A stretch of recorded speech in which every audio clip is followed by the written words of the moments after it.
ಸುಖ ಸುಖ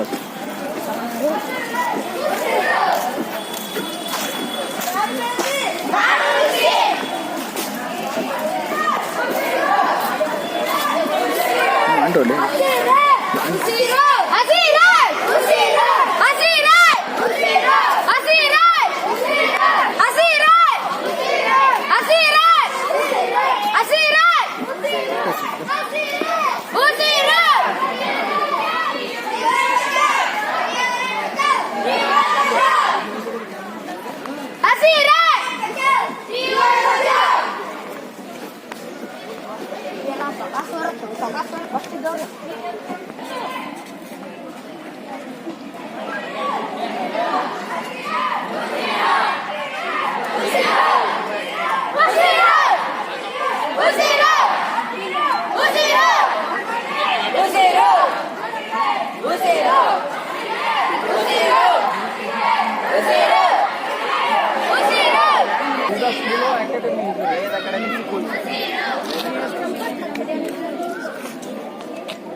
ನಾಡು ಬೆಳೆಸಿ ಹಾಲು ಮರದ ತಿಮ್ಮಕ್ಕಳಿಗೆ, ಹಾಲು ಮರದ ತಿಮ್ಮಕ್ಕಳಿಗೆ, ಪರಿಸರ ಪ್ರೇಮಿಗಳಿಗೆ ನಾಡು ಬೆಳೆಸಿ ಹಸಿರೇ ಹಸಿರೇ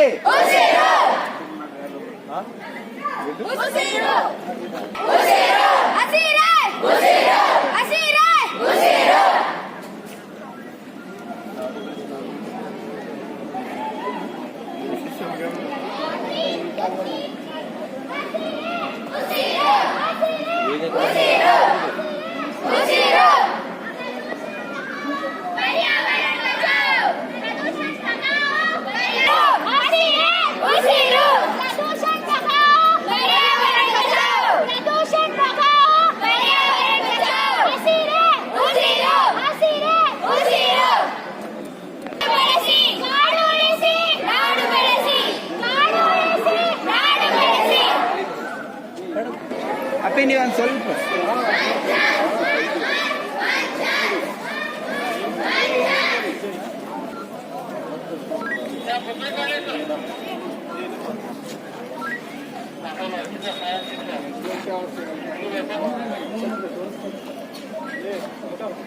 ಪವನ್ ಸರ್ ಸರ್ ಇದನ್ನು ಕೊಟ್ಟು ಇದನ್ನು ತೆಗೆದು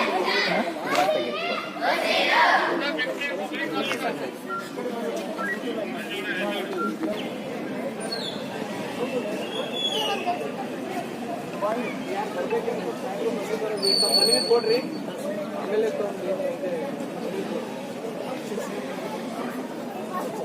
ಟೀಚರ್ಸ್ ಮದುವೆ ಮಾಡ್ತಾ ಇದ್ದೀವಿ. ಸ್ಪೀಕರ್ ನಾಡುಗಳು ಪವನ್ ಸರ್ ಪ್ಲಾಂಟ್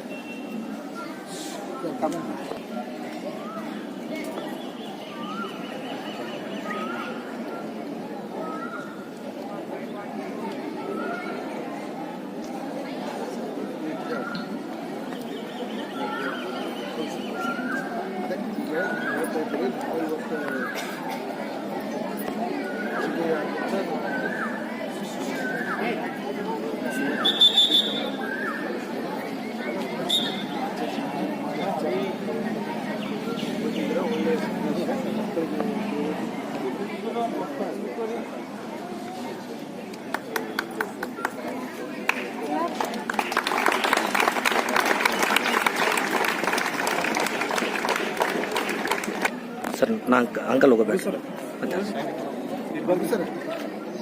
ತಮಗೆಲ್ಲ ಗೊತ್ತಿರುವಂತೆ ಇವತ್ತು ವಿಶ್ವ ಪರಿಸರ ದಿನಾಚರಣೆ. ಇಡೀ ವಿಶ್ವದಾದ್ಯಂತ ಪರಿಸರ ದಿನಾಚರಣೆಯನ್ನು ಆಚರಿಸಲಾಗ್ತಾ ಇದೆ. ಅದರಂತೆ ಭಾರತದಲ್ಲಿಯೂ ಸಹ ವಿಶ್ವ ಪರಿಸರ ದಿನಾಚರಣೆಯನ್ನು ನಾವು ಆಚರಣೆ ಮಾಡ್ತಾ ಇದ್ದೇವೆ.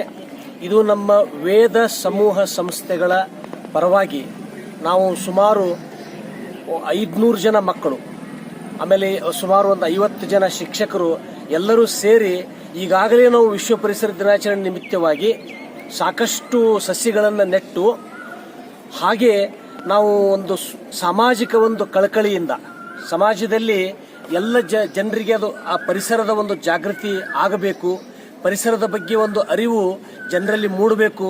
ಆಮೇಲೆ ಗಿಡ ಮರಗಳ ಮಹತ್ವ ಏನಿದೆ ಅನ್ನೋದು ನಮ್ಮ ಜನರಿಗೆ, ನಮ್ಮ ವಿದ್ಯಾರ್ಥಿಗಳ ಮುಖಾಂತರ ಗೊತ್ತಾಗಬೇಕು ಅಂತ ಆ ದೃಷ್ಟಿಯಿಂದ ನಾವು ನಮ್ಮ ಶಾಲೆಯಿಂದ ಮಾನ್ಯ ಜಿಲ್ಲಾಧಿಕಾರಿಗಳ ಕಚೇರಿಯವರೆಗೆ ಜಾಥಾ ಮಾಡಿ ಆ ಮುಖಾಂತರ ಸಣ್ಣ ಸಣ್ಣ ವಿದ್ಯಾರ್ಥಿಗಳಿದ್ದಾರೆ, ಆ ಎಲ್ಲ ವಿದ್ಯಾರ್ಥಿಗಳು ಮತ್ತು ಶಿಕ್ಷಕರೊಂದಿಗೆ ನಾವಿಲ್ಲಿಗೆ ಆಗಮಿಸಿ ಮಾನ್ಯ ಜಿಲ್ಲಾಧಿಕಾರಿಗಳಿಗೆ ಒಂದು ಮನವಿಯನ್ನು ಸಲ್ಲಿಸಿದ್ದೇವೆ. ಆ ಮನವಿ ಏನಂದ್ರೆ, ಸರ್ಕಾರದ ವತಿಯಿಂದ ಅನೇಕ ಗಿಡಮರಗಳನ್ನು ನೆಡುವಂತಹ ಕಾರ್ಯಕ್ರಮ ಆಗಬೇಕು, ಆಮೇಲೆ ಕಾಡುಗಳನ್ನು ಬೆಳೆಸುವಂತಹ ಒಂದು ಕಾರ್ಯಕ್ರಮ ಆಗಬೇಕು. ಈ ನಿಟ್ಟಿನಲ್ಲಿ ಜಿಲ್ಲಾಧಿಕಾರಿಗಳಿಗೆ ನಾವು ವಿನಂತಿಯನ್ನು ಮಾಡಿಕೊಂಡಿದ್ದೇವೆ. ಅದೇ ರೀತಿ ನಾವು ಕೂಡ ಅನೇಕ ಸಸ್ಯಗಳನ್ನು ನೆಡ್ತಾ ಇದ್ದೇವೆ. ಯಾಕಂದ್ರೆ ನಮ್ಮ ಗಿಡ ಮರಗಳು ಇದ್ದರೆ ನಮಗೆ ಆಮ್ಲಜನಕ ಸಿಗುತ್ತೆ, ಗಾಳಿ ಸಿಗುತ್ತದೆ. ಇಲ್ಲ ಅಂದ್ರೆ ಗಾಳಿ ಸಿಗುವುದಿಲ್ಲ. ಈಗಾಗಲೇ ತಮಗೆಲ್ಲ ಗೊತ್ತಿದೆ, ನಾವು ನೀರಿಗಾಗಿ ಪರದಾಟವನ್ನು ಮಾಡ್ತಾ ಇದ್ದೇವೆ, ನೀರನ್ನ ನಾವು ಹಣದಿಂದ ಮಾರ್ಕೊಳ್ತಾ ಇದ್ದೇವೆ. ಈ ಪರಿಸ್ಥಿತಿ ನಾಳೆ ಗಾಳಿಗೂ ಆಗಬಾರದು. ಅದಕ್ಕೆ ನಮಗೆ ಉತ್ತಮ ಗಾಳಿ ಸಿಗಬೇಕು, ಆಮೇಲೆ ಪರಿಸರ ಬೆಳಿಬೇಕು. ಯಾಕಂದ್ರೆ ಪರಿಸರ ಇದ್ದರೇನೆ ನಮಗೆ ಮಳೆ ಕಾಲಕ್ಕೆ ಆಗ್ತದೆ, ಮಳೆಯಿಂದ ಬೆಳೆಯಿಂದ ನಮ್ಮ ಸಂಪನ್ಮೂಲ. ಹಾಗಾಗಿ ಇವೆಲ್ಲವೂ ಕೂಡ ಒಂದಕ್ಕೊಂದು ಸಂಬಂಧಿಸಿವೆ. ಆ ನಿಟ್ಟಿನಲ್ಲಿ ಆಮೇಲೆ ವಿಶೇಷವಾಗಿ ಈ ವರ್ಷ ನಮ್ಮ ವಿಶ್ವಸಂಸ್ಥೆಯವರು ಪ್ಲಾಸ್ಟಿಕ್ ಮುಕ್ತ ಜಗತ್ತನ್ನು ಮಾಡಬೇಕು ಅಂತೇಳಿ ಒಂದು ಸಂಕಲ್ಪವನ್ನು ಮಾಡಿಕೊಂಡಿದ್ದೇವೆ. ಯಾಕಂದ್ರೆ ಪ್ಲಾಸ್ಟಿಕ್ದಿಂದ ಬಹಳಷ್ಟು ಪರಿಸರ ನಾಶ ಆಗ್ತಾ ಇದೆ, ಪರಿಸರ ಮಾಲಿನ್ಯ ಆಗ್ತಾ ಇದೆ. ಆದ್ದರಿಂದ ನಮಗೆ ಪ್ಲಾಸ್ಟಿಕ್ ಬೇಡವೇ ಬೇಡ ಅನ್ನುವಂಥ ಸಂದೇಶವನ್ನ ನಾ ಈ ಸಂದರ್ಭದಲ್ಲಿ ತಮಗೆ ಹೇಳಲಿಕ್ಕೆ ಇಚ್ಛೆ ಪಡ್ತಾ ಇದ್ದೇನೆ.